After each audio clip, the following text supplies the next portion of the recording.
So a gangster is that pimp-looking guy in the nice car and wields power. It's a gangster. Street guy is a guy that came up in the hood, in the streets, squabbling for everything he got. You ain't a street guy if you grew up with a third base, you know, born on third base and grew up with a silver spoon in your mouth. You can never be a street guy. You're a gangster. You know what I mean? So were you a street guy? I was a street guy my whole life.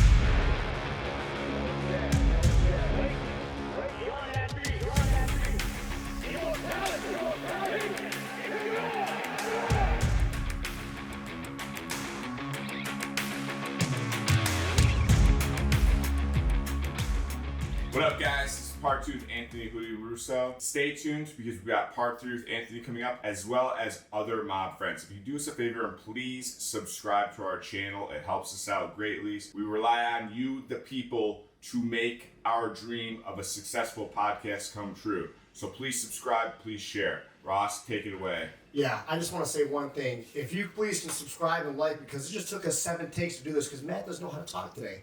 But it's all good. We got it. Stay tuned. This episode's awesome, bro. I love it. You're going to love it too. Let's rock and roll. And by the way, subscribe. So you genuinely missed the brotherhood and the unity. I thought of those guys as brothers. They could have thought of me any way they want. I would have did any time they asked me to do, I would have did for them. I had no problem with that. Just watching them fall apart on that case was just retarded. Yeah. You know? And you guys all went to eat together every day? Every day. We were inseparable. You're like, You hey, knew where to find us when the races were at Aqueduct. We were up in the clubhouse eating at a certain time. We were at La Villa every afternoon. If I had to go pick my kids up, this is like the lady is. If I had to pick my kids up, pick them up from school, drop them off, they go do their homework. I spend a couple hours with them, go back out for a couple hours, come home, eat dinner. And it was like our schedules all, you know. And then, you know, remember, we get pinched in 02 for the bookmaking case. Now everything's overseas. So now we just have a social club and an apartment. The apartment was for us to meet all the time, hang out, break balls, stay there all night. And the club was for if anybody wanted to come meet us, because it was only us 5 or 6 that hung out at the apartment. And then the club was later on, or, you know, early, and then back to the apartment. So we had like a set. It was like our playground. New York City was our playground. yeah, that's amazing. You know? And when you have the money to do it all, apartments here, apartments there, stash. Like I said, getting pinched was never the case. I moved hundreds and hundreds of pounds of mat all the time. I never thought about getting pinched. We did it right. We did it with the right people. We did it with rent-a-cars. Like, we moved right, and we moved at the right times, but we were never worried about being pinched. We knew they were coming for us. It was going to be a RICO. Anything else we could fight, you know, with a good lawyer. But we moved around. Like, if we ever wrote a series, it'd be glorifying the life, because we did it. We lived like gangsters. We thought we were gangsters. We dressed like gangsters. We didn't wear the same socks or T-shirts or underwears twice. You know, we wore Air Force Ones twice, and that's it, garbage. Like, that's how we lived. No matter how many suits we had in the closet, if we had a special occasion, we were going out getting tailor-made another suit. You know? I remember when the big face rollies came out. Oh, they got rid of all the small face rollies when it was 36 only, and then they had made the 41s or something. White and gold and rose, get all 3. Like, that's just what it was. And we lived. My Lexus was up on the side. Anybody will tell you, Gene will tell you, you'd have my Lexus up, or my BMW, you know, Al's Mercedes, my other friends, Denali, this one's BM. They knew where to find us. We were there every day. We all got our haircuts together, our nails done together, tan together. What were you dressing like? Like, what design? So back then, when we were dressing, it was like Sean John Velours, Feli Velour. Gene said that those are the John Gotti Jr. I forget what he phrased it, but he said John Gotti Jr. started the fearless suits and the Texas. I don't know. That's what Gene said. But well, their crew was a little bit older. I think they were wearing like they might have been doing jeans or Nike Tech suits. I don't know how they were dressing. Because when we all went away, Gene opened up his own club where we had our club. He wound up taking that building and he like made it all modern and fixed it up. I don't know. They didn't wear suits. yeah, Like, we were 19, 20 years old wearing suits to the tunnel. Roxy, you know, Crowbar. Like, that's what we did. You wore suits. You couldn't go any Yankee game. I remember when the captain in our crew wanted to come to the Yankee game. It was Barry Bonds' first time ever in Yankee Stadium.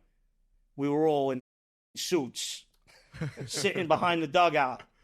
We must have stuck out on the TV. Cartier glasses, white teeth, and everybody in suits. 7 guys. And everybody's a monster but me. It had to stick out. I remember Barry Bonds and Nelson Turner, I go, who the f*** are these guys? Because we were right behind him, the on-deck circle. So every time he came on deck, we were like the second row behind him. And you can't root. You can't, that's for civilians. Right. You don't worship anybody but the life. Like, I was watching Grey's Anatomy, terrible series, by the way. They listen to him. The guy's acting, he says he's a captain. He's listening to freestyle music. They didn't listen to music. It was 660 back then, or 1010 wins. Nobody's channel was ever changed. There was never music on.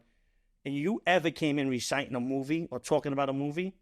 Like, nobody watched The Sopranos. The only thing we watched, and I remember, right, I think he kicked a hole in the TV. It was like, because we were watching the Jersey Shore first season. We were all out.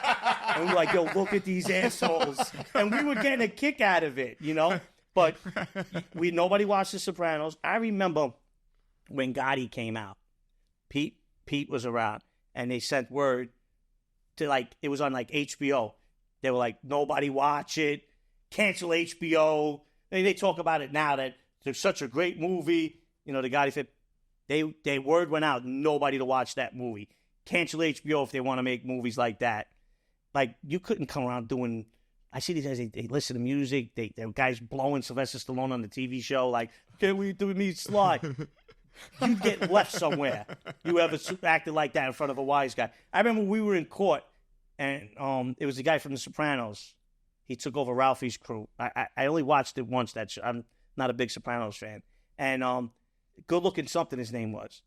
And he was fighting in the same courtroom as us for our bookmaker case. And Ronnie went, who the f*** was that guy good-looking? Like, oh, it's just his name. He's got blue eyes. He went, I catch anybody ever calling you good-looking again, I'll drag you through this. Like, even nicknames like you just, everything was like stellar. Like, you couldn't talk about movies. Anybody came in talking about, I didn't watch any of those, like Goodfellas everybody watched. But if you came in talking about Goodfellas, he would have left you where you were. Like, what the f*** are you talking about these movies for? Like, that's how serious it was back then in the 90s. It was a serious thing. And I hear these guys, music, there was no music. Like, I had to drive my own car to Atlantic City because I had, my whole thing. It was Sinatra.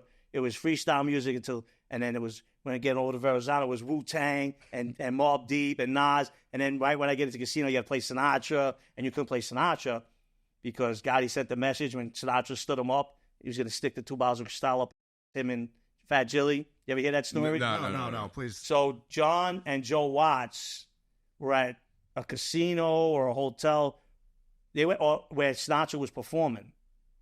And he sent Joe Watts to tell Sinatra, meet me. I'd appreciate if you, meet me for a drink after the show. And Sinatra said, tell him thank you, but I don't feel good. I got another show tomorrow. I'm just going to stay in. So John Sr. and Joe Watts are having dinner. Sinatra walks in with Jelly to the restaurant, sits down, sees John, and he sends over 2 bottles of Cristal. John used to drink Cristal. Joe Watts takes the 2 bottles, turns over to the Sinatra table, slams them on the table and says, the next time, whatever he said, I'm going to stick both these bottles up each one of you. This big Jelly, tough guy. His pants. And then that was it. Nobody could like Sinatra after that. Nobody. I was a big Sinatra guy, and I came into the crew, and they're like, no. Shut that off. We don't listen to Sinatra. I'm like, what the f-? There's the Gotti rules back then. Wow. John was king, man. John, whatever he did, I remember they gray flannel. Everybody had a bottle. John used to wear gray flannel. Everybody had a bottle of gray flannel in their glove box, just out of respect. And green, you couldn't own a car that was green. You couldn't wear green sneakers. Why? Green was envy. John didn't like the color green. This is all the that they would tell me. Oh, yeah. It was I understand it, but it was the Gotti effect. That was the Gotti family, not the Gambino family. And that trickled down. That was his neighborhood. Ozone Park, Howard Beach, Woodhaven. He rang bells. The women loved him. The families loved him. But everybody in the life, that was their God. That was the Pope, Why couldn't you guys watch the movie about him though? It's not because back then, you remember it's 1996. He just got convicted 5 years ago. They're treating him like a terrorist over in Marion, and you want to turn around. It's still not accepting that you could talk about the life. Yeah. The tapes were, people weren't as big as it is today. The tapes were out. He ruined That guy, he was adored by everybody, me included. You know what I mean? Everybody. You know, and that's just the way it was. It was like shut down HBO. Why would you want a movie about? Like, if you're in that life, you want to hate that. You don't want movies about you, because now the feds grow a bigger hot on, saying, now there's a movie about him. You know, they didn't start making movies about Al Capone until he died. You know what I mean? Like, and that guy was a bootlegger. He wasn't even a wise guy. He was never even straightened out. You know, John was hated by the government. Like, they let a guy go for 19 murders, and they didn't have one murder John ever committed. You know, like, that's how bad they wanted him. Now they're glorifying it, which probably is one of the best gangster shows that was ever made, was The Gotti in 96. The opening monologue, not even The Godfather can, you know, compare to that. The opening monologue for 1996 crushes any movie. And that's a spit in the face to the government. And that's 1996. The mob wasn't dead yet. Right. So that's like, you don't shut that down. Get that canceled. You know, that's what that's about. Yeah. Why did he rock the hand painted colorful ties? All those guys. If I showed you guys today that still wear those things, that whole crew that grew up with him that has money wore hand painted, and the ties are tailored to your body. Because I went in for fittings for the tie goes perfectly to your thing for your height. You know, that was class. Yeah, it looks sweet. Brioni suits. We all, you know, if we wore Brioni because of him. We wore Take 6. It was a little bit cheaper, but because of him, that's who he was. You know, he traded his Lincoln in for the Mercedes. You know, he got the Mercedes as a gift. Like, he was just that guy. Who was wearing painted ties? Nobody knew about that until John was wearing them. And how much were those running? Oh, probably 1,000, 1,500, some 2,000. Suits were $5,000. The suits were. There's guys in the life today that were wearing $10,000 Brioni suits, but nobody was known. John wasn't the only guy. There was tons of guys from Brooklyn and Staten. Paul's whole crew wore $10,000 suits from England. You know what I mean? Like, he lived in a mansion. You're talking about John, who lives in a small house in Howard Beach. It was bought when it was a lower middle-class neighborhood. Is wearing $5,500 Brioni suits. And you're making a big deal about that? He's flashy? The problem is the news were recording him every day. The news went to Brooklyn and Staten Island and recorded the captains in the Gambino family. They were wearing Paul was wearing suits from England that were like $12,000. They never made a big deal about that. He lived in a house. They nicknamed it the White House. Why didn't he ruin the mob? Just the cameras were in John's face. And why was he such an attraction for the media outlets? Like, why was he idolized by everybody so much? Just the way people idolize gangsters today. You're sitting home in your comfortable house, safe, and you get to live through him on TV. He's good looking. He knows how to dress. He knows how to talk. He's the king of New York. He's on modern day Al Capone, just better looking. That's a valid point. You know, and the guy, the neighbors love him. Tell me what crimes he committed. Tell me who he killed. You can't. He ordered this, he ordered that. What is this, grade school? You know, you're going to jump off a building if I tell you to? Right. You know what I mean? Like, whatever. I'm not glorifying it, but I'm also not putting the guy down. I'm not going to be. I come on any podcast, I tell anybody, I will not talk bad about the life. I loved it, what it stood for, and what it was back then. It's finished today. But for what it was, I stand by it. I'll always stand by it. Why did you choose the Gambinos? Because of Ronnie. I only wanted to Only because of him. And what about him? I grew up around the Banana family. I grew up around Vinny and Sarah my whole life as a kid. And so why did Ronnie outweigh Vinny as far as you idolizing him and wanting to be around him? Because Ronnie was well known in East New York with the Spanish and the black. And I'd never seen anybody put fear in people the way Ronnie did. We had crews that used to hang out on every corner. I lived on 76th Street. There was 2 crews on 75th Street, a crew on 77th Street, and a crew on Drew Street.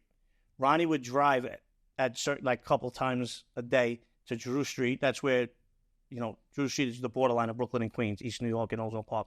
Make a U-turn, like a movie, and then drive back down the avenue. As he was driving down the avenue, each crew would hide because he would get out of the car and catch anybody on the corner and open your head out. He didn't want nobody on the corner. All the stores paid him protection. Nobody on the corners, nobody harassing people. He brought that element. So I remember 1986 when the Mets won. The whole avenue was turned up. But I mean, I could talk about every 4th of July since 1981, I remember. I thought he was a gangster. Ronnie didn't get straightened out till 1989. I was almost already off the avenue. Everybody thought he was a boss. Not even just a wise guy. Like, he was a boss, and he wasn't. That's how he portrayed himself. And everybody thought he was the drug dealer in the mob. He didn't know one thing about drugs. He extorted all the drug dealers, and that's what I loved. He put fear in guys that put fear in people. You know, usually in that life, you're only putting fear in guys that are scared of everybody. He didn't. He put fear in the right guys. And anytime I remember as a kid listening to my older friends, shook a guy down, robbed a guy, beat a guy, he's with Ronnie, he's with Ronnie, he's with Ronnie. Everybody was with Ronnie. That's just the way it was, you know? Vinny was a nutcase. He was out of his mind and probably had the biggest crew when I was growing up. But I just wasn't intrigued by it. Okay. Yeah, Ronnie was it was like a different ballgame with that guy. I was in the streets. Vinny put fear in the guys that knew him. Ronnie put fear in guys that didn't know him but knew his name. It was insane. It was the power I seen that guy wield, that he wasn't even a wise guy yet, was insane. What about Roy DeMeo? A little before my time. Did you hear the guy just came home? One of the guys in that crew just came home. Oh, really? Yeah. Was it one of the twins? Yeah. Okay. Did he? So you didn't really hear stories about it? Yeah, But the same kind of thing. Even though he was right on Fountain Avenue, Flatlands Avenue, at the Gemini Lounge, I was like walking distance from us. He was more like Brooklyn and Staten Island. Okay. You know, but they would do dumb things. There was a guy at a bar, and they wanted to see. He used to be a butcher, you know, Roy, and they used to shoot a guy, wrap a towel around his head, stab him in his heart, and he would stop bleeding. Bring him upstairs to his cousin, who they called Dracula. Trip, like, they would kill guys because they had nothing else to do that night, or what they would do is they get a guy in their crew to go borrow $400,000 from a Shylock. Go to that guy's house, tie him up, make him give his book over, take his book, cut him up into pieces. Nobody knows where he went. They beat the guy for $400,000, and they take his book and go collect from all the people that owe money too. Who's not going to pay them crew? They were out of their minds. Were they the worst of the worst as far as just violence? We had Murder Incorporated before them. Yeah. You know what I mean? And listen, John Sr. had everybody in his crew was a hitter. Sammy, everybody in his crew was a hitter. I think if you add up the bodies in Sammy's whole crew, he probably could hang with them. Oh, no kidding. Yeah, I mean, you're just counting the 19 that Sammy got. Sammy had a ton of shooters around him. I don't know all of them, but I know they were either serious earners or serious shooters. What did you know about Neil De La Croce? Did you hear Again, it? before my time. But he was the most loved and respected wise guy to date out of anybody. There's nobody else I've ever heard stories about than like him. My uncle had a club on Hester Street, right down the block from Neil's old club. And even those guys I heard when I was a kid, when I would go by, Hester Street to see them in Little Italy, everybody talked like he was. There's only one other guy that in that life that I've ever heard talk like that, and it came from Pete John's brother, and it was Sonny Francis. Sonny Francis was respected by all in the old days, and but Neil was like on a different level, like that Don Carlo. He was on that Don Carlo level. Like Don Carlo was respected all over the world. Neil was on that level. That's why everybody thought he should have been boss. All the photos of him, he just has this like ice cold look in his eyes. You know what I mean? They all got that. Yeah. Fat Andy had that when he was younger. Ronnie One has that to this day. They got that twitch in their eye that looked like sociopaths. Were you ever intimidated by any of these guys? Any guys in the life in general? Where you're like, oh fuck, it's never. Because I was never on the wrong side of that. Yeah. I got along well with all of them. Guys in the Bonanno family, guys in the Colombo family. Like, I got along with a lot of guys, even before I got into the life. Can you talk about, like, your interactions with, like, the other guys? Like, say you have a buddy in the Colombo family. Like, what would you guys do together? Like, what would you guys... No, not like that. I never really went out with them. Okay. That's just a spit. I would. Like, I was very close with Ronnie Gianlenzo. That guy, to me, he's everything a gangster was supposed to be into the new life. Ronnie was a serious guy. My whole crew had problems with him. They were all scared of him. I came home on parole. I went right to his house, asked for a meeting, went to see him, asked him to squash the beef. No problem, Hootie. And I'm not saying we liked each other like that. Now, these guys are wise guys. And he told me, I'm going to torment them every time I see them. Like, he was abusing them bad. Why? Something over a Joker poker machine somewhere. I was away at the time. Okay. But it was something stupid, but he was looking for a reason. Because he knew them since they were kids. Like, that's what I think was. I was like, I said, you know these guys before you know me. I says, why? It doesn't make any sense. They're Gambino and Howard Beach, you're going to have to, he had them shook. And that's what, like, another thing that, Al kind of like got mad at me about, but accepted it because I brought him there. They squashed their beef because he was out on bail at the time. He was on a medical bond to fight his first case. And he invited me right to his house, and he came to my house over a beef one time too with somebody, and he wanted to ask me. But, like, he was a dynamite guy. Like, if I was on the streets, I probably would have ended up being around him. Like, he was a legitimate tough guy. Like, he was looking at, like, 36 years. Never been to jail before. He ends up in MDC. He was with 2 guys from Canada and a wise guy from Long Island that got a little sly with him. He put the guy in the hospital in front of everybody. As soon as he walked in MDC, he was a tough guy. He was legit. He went after everybody. He chased a wise guy around Fort Dix. He went up to another guy that thought his shit didn't stink. He abused some guy on the outside, and that guy was representing him while he was in jail. So when he went to jail, he ended up he abused that guy in the yard. He was a legit tough guy. He was a legit guy, and he was a legit gangster. So when you say he's everything that you think a gangster should be, is that just based on his toughness? Or everything. The way he conducted business. Like, I had a beef a while back. A guy was in his crew, was around him. He had 1 million guys around him. And I lent him money, came up short. I gave him a beating in front of a wise guy's place, in front of one of his guys that was straightened out. And he got real mad about it because he thought that I knew the guy was with him. And then I called the guy. It was a whole big thing. We had a whole big sit down. And the guy came, and I said, ask him what was the first thing I asked him. First thing I asked him, I said, aren't you with Ryan G? First thing, if I think you're with a guy, and I kind of thought, and he went, nope. He gave the kid another beating right in front of me. And our friendship went on from there. That's you don't step on, I won't step on your feet, don't step on mine. Whatever you got going on. And that was another thing. He took a long time to earn in life. He didn't earn till later on in his life. He was working the odds and ends. So he was one of those guys. You're not going to take, I don't give a how much money I got. You will not take $1 out of my kids' mouths. You got to respect that. Fair enough. And he wasn't just tough with guys that weren't tough. He was tough with tough guys. Which makes a huge difference. Huge difference. Bullies, that's what I'm saying, is what separated, like with Ronnie. He was tough with everybody, no matter who you. And Ryan Giolenzo was the same way. He wasn't just tough with neighborhood. He was tough with tough guys. Fair enough. And I respect that a lot. I respect that to this day. For people that don't know the word Shylock or books, can you just break that down for the people that are watching, how that works? Like a point or half a point, how that rolls. So books is bookmaking. Mm-hmm. Bookmaking is taking in bets. That's how that works. Shylock is a guy that loans money.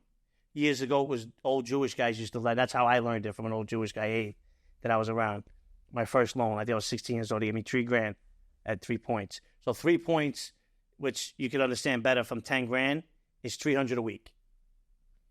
Now you do a breakdown loan, which is, say I give you $1,000, but you can't just pay the Jews because you'll never pay back the principal. So I say, all right, give me $140 a week for 10 weeks. So you give me $140 a week for 10 weeks. The 1,000 comes back in 10 weeks. I make $400. That's how the point system works. So if, like, 2 guys with Shylocks in my crew, so they put money out at 3 points. They got a point each for putting the money out. I got a point for collecting. So for every 10,000, we all got $100 each. That's 3 points is like I heard guys give out 4 or 5 points. So you had breakdown loans and points. It's all points, but then you had the weekly, which the guy was never going to come out from underneath. Just think, 25 years ago, paying $300 a week on 10,000. How you ever going to pay that 10 grand back? Right. You know what I mean? And you're getting $1,200 a month. So in a year, your money's paid back and then some, but you still owe the 10 grand. And we're talking about a guy who's probably maybe wants to take out other bets. So well, that's the thing. I see a lot of people talk about that, and that's the first thing. That's how I came into the life. I was working in the office for the Gambinos when I was 14. The older guys taught me the whole thing. If you lose 10 grand and I turn that money into a loan and you know somebody, go to the table, I lose. Because you can never turn paper money into a loan. Paper money's bet money. You're not supposed to do that. That's like the number one rule. You cannot turn paper money into a loan. Now, if you give the guy $10,000 and then he goes and pays the $10,000 and you charge him 3 points, there's always ways around it, but you're not supposed to do it. So yeah, you're not supposed to be out gambling. If I find out you're gambling and you owe me 10 grand, I got a right to split your head open. You're supposed to be doing everything to pay me my money back first. I'm first. Or you're going to keep paying me, and I don't want to ever hear you crying about I paid the principal back twice. Like, there's all things like that. But what they did was, when they put Shylocking into RICO, they turned it to extortion. Even I, in the very beginning, I'm like, I'm not extorting anybody. What the is that? Oh, you're charging 300% interest. I'm like, so the banks. I just don't have a license. I'm not forcing him to pay that. He came to me, took my money, and I'm extorting him? And it became extortion. It's not Shylocking. And that's a 20-year bid now. Like, if I give you $1,000, you pay me $30 a week, and you get me on tape or whatever, I could look at 20 years for that now, because they turned it into an extortion charge. Like, I'm forcing you with pain and suffering that's what's going to happen to you if you don't pay me my $30 a week. It's insane. You can't even loan money out. Right.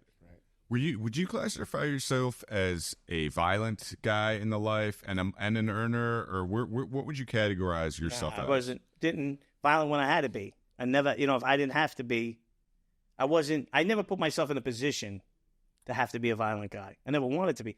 Again, I got along with everybody. Yeah. I never had to be in that position. I would give guys 50 pounds, 30 pounds, 100 pounds, 3 kilos, 4 kilos. Always got my money. I never got beat. Okay. You know what I mean? And I'm not saying that if they were scared of me, they knew they would have to fight because I would fight anybody, but maybe they thought I had huge people behind me. I don't know. Yeah. I don't know. But my reputation grew from that. You know what I mean? And that's what I said. Like, I would pick up 100 pounds, bring it to somebody the same day, and by the next load, I'd have that 100 pounds paid for, but in 48 hours, I'd have my money. It wouldn't be that whole guns and ammo, all that you see in the movies. It never went down like that. Because, again, if you're going to rob me, you're going to rob me. That doesn't matter. And it's a worse charge if you get pinched with money and drugs. Or you know what I mean? Because if you just get pinched with drugs, you're a carrier. So you can be a courier. You're just carrying. So you can be a courier. But if I get pinched with the drugs, the money, the guns, now you're looking at Kingpin debt, 848 they used to give out to people. Kingpin status. What kind of money were you pulling in? It was big money. Like, I hear these guys talking, like, I come on shows and they're like, I don't know how you can make that kind. I was making like if you're making $3,000-$4,000 a week, go get a job. Like, that's like $200,000 a year. You're risking 20 years in the street life for $200,000 a year. You make $100,000 a year working in sanitation. What the like, I listen to people when they're saying, how could it? If we didn't make $100,000 a week, we didn't make $1. If you didn't have 12 things going, but these are guys that were robbing people. You know what I mean? Yeah. Even, when Gene came in, I think he was making $10,000, $15,000 a week. Like, I understand you're in the life. Like, I knew a guy that drove a high-ranking captain around for $500 a week. He was earning these stripes to be in the life. That's a different story. But if you're going to come on here and talk about, I don't know, I made $3,000-$4,000 a week on a good week, that means you were broke. Now I understand why you told. Like, I understand. How the you got to get? You can't support a family, gambling. Like, what the were you doing? I made $100,000 a year from a no-show job I never even showed up to. I could sell 20 pieces of Coke out of a mailbox and make $3,000 a week. Like, I didn't understand that. Maybe my mentality was different because I came up in the numbers game. Sports, drug, like, everything was always numbers. And you can't just... The guys that stuck with one thing, the Shylocks, like, the Jews had the Shylocking down and the bookmaking before anybody. But they had the Shylocking, and they stuck with that's a steady income. If you're just, maybe I can sell a few pounds to this guy, maybe I can sell a few. Get the out of the streets. Like, what are you doing? Or you want to rob drug dealer? Like, that was another thing. We frowned upon anybody that robbed. We didn't deal with any scores. And it's like a low down, dirty thing. We looked, if we heard guys were doing home invasions, stood away from them, or baseball batted them. Like, that wasn't our thing. We didn't. That's like grimy. Even if you're robbing other guys in the life, like otherwise, that's a bad charge. But they have Hobbs Act and all types of crazy shit for that. Yeah, and you get killed over that. You rob somebody in life, and they find out it's you. You got kids. We all live in the neighborhood. You want somebody kicking in, you all blasting, all right? Yeah. It's just that was just a scumbag way to, like, any robbery, anything like stealing, scores, it just wasn't our thing. We never bought anything hard when it fell off the back of a truck. If we wanted something, we went out and bought it. Fair enough. We weren't bringing, like you see Tony Soprano bringing his wife home, but you're the boss. Yeah. You should have somebody walk into Bloomingdale's to buy that for you. Right. Listen, if Ronnie was a captain, he would never have to walk down his driveway to get his own newspaper. Somebody would show up every morning, pick that newspaper up, and put it on his front door for him. But that's just the power that people had. He had his own driver. Like, all that I've watched, I watched The Sopranos when I came home from federal. I'd never seen it before, like the full season. I thought it was the dumbest. Now this is why guys are in jail for 30 years, because they think that's what they're doing in the Mafia. They think that's the way you talk. The suits they wore. Nobody dressed like that. They think Tony Soprano did a great job. I don't know anybody that sounded like him. Michael Imperiale would have mentioned being straightened out once. They would have clipped him in real life. You are never allowed to be asked to be straightened out. I don't give a f*** if you're a cousin, a friend. You get frowned upon more for being family and talking about it. That was like the most ridiculous. And people were like, oh, that Sopranos is the greatest show ever. Now I know why juries convict guys in the mob, because people like you think The Sopranos wasn't even this close to being correct about anything. Maybe it was good for enjoyment, but to me, I thought they were making fun of him. Oh, Wait, when he spoke, Michael Imperiale walking around like a idiot, dressed like a wait, you did. Guy's got to steal from the butcher. You don't rob from your neighborhood. Put the matchbox in to get the skill. He tipped the. We go to the butcher. We buy $400. We give the guy $100. You know, he's waiting in the back of the pizzeria to get food, and the rapper walks in with his girl. It was just all dumb. When he gets straightened out, he goes to a local pizzeria with a suit on. Like, this guy got nobody in his crew. You know what I mean? Like, he's got to go to a pizzeria and have the guy that delivers the pizza stand up and kiss him and congratulate him. You're not even allowed to congratulate a guy if you're not a wise guy. That's obviously why Gene said he hated the show so much. Yeah, it was terrible. And I watched it late. Yeah. You know, but everything that but listen, again, that's Jersey. Maybe that's what they were doing. I met Cruz in Jersey because they would kick up to the guys in New York. I didn't see it. And I met the guy that supposedly who Tony Soprano was. He owned a strip club on Queens Boulevard. Maybe he was that type of guy because he did get caught on tape saying, "This guy, they're making him after me." Ass off in the ocean. I remember they said, "Stay out of his place. He's an asshole." He got caught on tape. Were you ever worried about dealing in drugs? Wasn't that a no-no in the mob? I stopped when I started getting around them. Oh, okay. I kept completely going, but when we decided, I told the story. Like the month of November, I made $100,000. The month of December, I got pinched in 3 weeks and only made $2,800 being in the life. Damn. I got pinched the first 3 weeks in the office, and I only made $2,800 because I gave it all away. The thing is, I used to collect from the drug dealers that got shaken down. Like, none of them respected, anybody else in my crew. I knew all the guys. I knew all the players, and I would go and meet them, collect. And it doesn't matter. They need to say you're a drug dealer for the indictment, no matter if you're not dealing drugs or not. I think everybody copped out to weed and cocaine. And 90% of those guys never even seen a kilo. Wow. You know what I mean? They just, everything is, if you took money from a guy that was a drug dealer, or if you did, that's it, put the RICO Act in, it's drugs. I just don't think they could get big cases like that just on bookmaking and shylocking. Because it's so hard to prove the shylocking part. You got to get like 4 guys to go and say, yeah, I give $30 a week. They shake me down. It's hard. Yeah. Did you ever have any issues with any street gangs or bikers or anybody, any other elements of the underworld? Never? Yeah, I mean, that's why you'll never hear me talk. Like, it all worked out. Yeah, listen, guys get mad, loads, that's part of it. But just, no one tried to rob me. No one tried to beat me. Some guys took longer. Some guys paid less on a product. But no, and I was dealing with some heavy guys back in the crack cocaine days.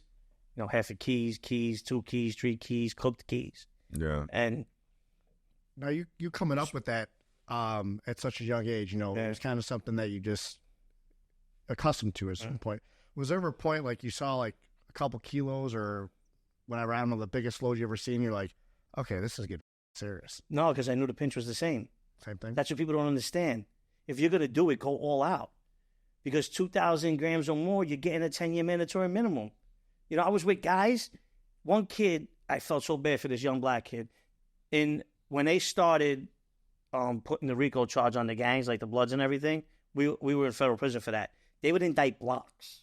I didn't know anything about it. So blocks had businesses, dope on one side, coke on another. Then maybe another gang across the street had dope and coke on. So they would indict the whole block.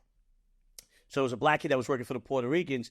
He didn't want to go work for the Bloods because he would have to do it all the time. He would go on Fridays and work a shift for $200 so he could buy Jordans on Saturday. But he was there every Friday for like a year. They put him in the indictment. He got 10-year mandatory minimum for making $200 a day. So that's what I'm saying. If you're going to do... Now, I know the mandatory minimums have changed, but back then it was like 5 years for this, 10 years for that. I told everybody from the beginning, if you're going to do it, try to get it on the largest scale you can, because they're going to, when they come for you, they're coming with a sledgehammer. You could deal 1 kilo or 30 kilos. You're getting charged for 100 kilos. That's it. Bottom line. I've never looked at anything like that. All I looked for is, I need more. Because I was one of those, see, you could be anything you want. You can have the connect to get the weed, connect to get the coke. The biggest part of all is having somebody to take it, not being left with it. My problem was I couldn't get enough of it. Because everybody knew, deal with Hootie. And that was one of the things. On a pinch, Gene, all his guys, they would come and get drugs from me, and then they would go sell them to these guys that were cops. And they would all go in saying that all the tapes were, yeah, I just got this from Hootie. Yo, I just got this from Hootie. So I was copping out on a bookmaking case on a 6-5. They wanted me to take a 1-3, and I'm like, why? And it was the head of organized crime in Queens. Because we have tapes on another case in another courtroom that every kid on this says they buy drugs from you. That's all they need. That's like 4 or more people. And they could get them in a private grand jury. I would never know. But every kid told these undercovers, yeah, I got it from Hootie. He's got the best. Oh, I got it from Hootie. I was on every tape. And I had nothing to do with these guys. I wouldn't deal with them. Nothing. But I was on that case because I was on every tape. So it's like, damn, what? Like, that's how they can get you. And my bid, they wanted me to do a 1-3 for it. They wanted to put extra time on a bookmaking bid. It made no sense. And that's what happens. So it's like, listen, I did spread myself like that. So, like, we used to deal with a small farm. We were getting between 75 and 100 a week. We needed 500. Because that, I would come, one person would take the whole load. That's just it. Get the load, 1 hour's work, gone. We just couldn't, but we made a deal, and we wanted to be loyal to that farm at the time in British Columbia. So we just dealt with whatever they can farm, whatever they can, bring out of the ground every week. They did right by us, so we did right by them. They gave us a week to pay, so it was all good like that. And those are clans. How south you got the cartels, up there they had the clans at the time in British Columbia. And it was farmers. They were all farmers. Like, you meet legit farmers, and you make deals with them. And we made a deal with a small farm. But that's how that works. I couldn't get enough of it. If I probably would have gotten 30 years, but I would have been worth 30, 40 million if I stood in the cocaine. Because I just couldn't get enough of it. And it's like going back to like when I was younger, I'd get a key, cook up a half a key, keep the, powder, keep the heart, and I'd get on my bike and I'd fly up to East New York. But green eyes, dirty blonde hair, I didn't look, but I went to school there, I grew up with them, so they knew I wasn't. So everybody thought I was connected.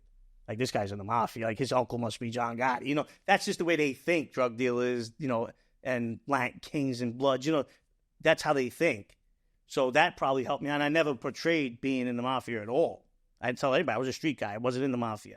But people see you and the way you carry yourself. And coming up with that much weight, they're like, yo, his uncle must be a drug lord. you know what I'm saying? And then the guys that own the corners, Dominicans, the Dominican taught me how to do the business, how to cook, how to do everything. Those guys had a lot of respect for me. I played ball. I played on a lot of the Spanish teams, Dominican teams in East New York. They all knew me from the streets. They knew I came from the gutters. So I had a lot of respect from the managers of the spots, all the crack spots, all the coke spots, the Jamaicans and the weed spots. I knew all of them. Grew up there. I went to school there. So that was a big help. But again, in the back of their minds, my uncle's John Gotti. Back then. This guy's, Ozone Park, 101st Avenue. You say 101st Avenue back then, they're like, oh. And I lived on 101st Avenue. That's where I grew up. You always got that. But I wasn't. I never portrayed it. Now, there is a story. I'll just give the quick backstory if you don't mind. If I do say anything wrong, adjust it. There's a time that you went with a Latin King to Mexico with $50,000 wrapped around your waist, your legs, and you just went down there to try to get a connection, right? Yeah. 19 years old, I was too big for my grip. I'm over here like I could deal with a cartel. And I know, and obviously, you've been through a lot already just being in the life in the streets and the way you came up. There was not even a moment then that you were like, this is kind of up. No, because I thought I was a gangster. Like, I thought I was a tough guy. You know what I mean? But it wasn't that. I mean, I don't tell the exact story where we came in, how we got in, because we snuck in and we snuck out. Because the guy he's dead now. So I just didn't want to put him on the spot. He was still in the streets, but he's dead now. He got killed. But, yeah, we snuck in. And I brought the money, kidnapping, just in case I could bring some back over with me. And I'm just, let's go. And I really didn't know about, wirh, all these places, that were bad. And we were going into a very bad area where the cops didn't even go into. And an old-timer stopped me. He was a farmer. I think he dealt in dirt. But he had to be like an old school retired, like Sicario or something, And I don't know, like, 10 keys a month at the time. I probably could have did like 10 keys a week. But these guys are talking like 50, 100 a week. Like, he was schooling me a little bit, And, yeah, I got the out of there. Yeah, no, and and I got to let people write. I don't read anything, but I'll hear always lying. If I was lying, I would tell you I got with the biggest cartel. I came over with 50 keys. I'm telling you, I failed that. I got the out of there because then I seen it got serious, and I'm like, oh, this ain't, we're not in Oz no more. Dorothy, this ain't Ozone Park, man. Like, then you start thinking, guys waking up in a bathtub in Brazil with their kidneys gone, their liver missing. I'm like, yo. And it was bad back then. Like, there was no money down there in the 90s. Yeah, it was bad. But I was like, listen, I was moving weight. Like, I was pushing. I was doing good. I wasn't in the life yet. Like, it was just the beginning. I was just friends with them. And I took a shot, and it was like, it paid off. I made a ton of money on what I brought back. But it was stupid. Like, it just, you're not. And they don't deal with them. They don't deal with Italians. They don't care if you're not in the Mafia or not. They knew back then the Italians bring the government. They just weren't having it. But the guy schooled me on it. I didn't get to talk to anybody from the cartel. He probably was involved, but not. Maybe he was a courier. I don't know. But, like, he kind of schooled me a little bit on it. And I kind of knew. But it's like, those guys are always afraid that someone's going to tell on them because they have to spend it on American jail. I'm like, we go for free. We go for federal prison. Italians go to federal prison for free. You know what I mean? You don't got to worry about me. You give me 100 kilos a month, I'll take whatever time they give me at the end of the rainbow because it was a mandatory minimum back then. Right. 10 years, So you didn't end up actually doing business with the cartels then? No. Okay. No. You heard the story. I never claimed to ever have done business with the cartel. Okay. No. Okay. No. I did business with a Dominican guy in the middle. And he gave me great prices anyway. I think because he loved me. This guy loved me. I used to play on his nephew's baseball team. I was the best player. Yeah. And used to give me great prices. And I wasn't. You do got to start worrying because even though I've never kept anything in my house, the idiots in the game don't know that. They'll tie my little sister up, tie my father up, and there's nothing in the house. I always kept like just under 10,000 because of tax reasons, not get pinched at the cop. So just in case they come, it's like, listen, there's 10 grand there, there's a couple watches, get the out. I won't even call the cops. You know what I mean? You got the jump on me.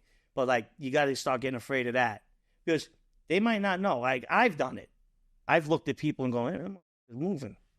Oh, he's shaking. I've seen him with this guy. I've seen him talking to this guy. I paid attention to all of that. So it's like, you don't think they are? I know guys. I spoke to guys in jail that you hear with people like the takeout guy getting killed over $20. A guy explained to me why that's the right thing. And actually made sense of it, but I knew I was out of my mind listening to him. But now he's got a bed to sleep in. Those guys are living on a park bench. He had nothing to eat. He hasn't eaten a week. He's eating that Chinese food. The guy didn't want to give it to him. And now he's got $20 to buy 2 dime bags of dope. Like, it was really making sense why he would kill a Chinese delivery guy or stab a Chinese delivery guy for food and $20. Like, this is the streets. That's the real streets. People don't know that. So they would like, they shot Tupac over jewelry. Jimi Hendrix told that guy, I was in jail with guys that knew. They said, well, what are we going to get for it? They said, he's got $100,000 in jewelry. Just take his jewelry after you shoot him. Those guys went to kill somebody for his jewelry. They could have did it on their own. What would I need you for? But that's it. Guys in the hood put hits out on people for $500. They'll jump all over that $500. That $500, they've never seen it before. So see a guy like me, I used to wear big gold chains, watches. Like, I was nuts like that. Any new car I had, any new toy I had, all I got to do is see that.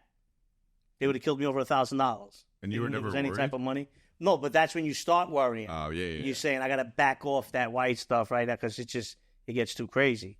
So I was out of that right away. This marijuana was my baby. I love that business. That business was great. Now, you go into these stores in the city, Jersey, New York, they pull out pound. You're like, wow, that's beautiful, and it's fake.